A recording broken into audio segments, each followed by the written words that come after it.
class. This girl, she is telling about the plants, how we felt about the plants. Okay?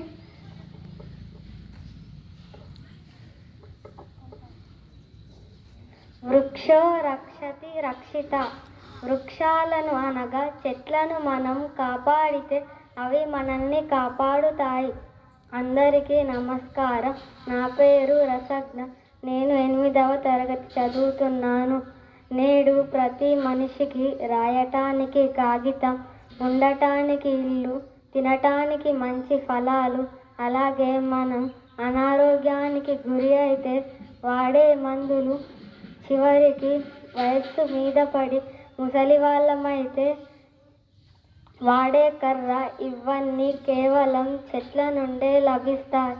అంతెందుకు, మనిషి ప్రాణవాయువును ఇచ్చి బ్రతికిస్తుంది చెట్టు. ఇలా ప్రాణకోటిని చెట్టు రక్షిస్తుంది.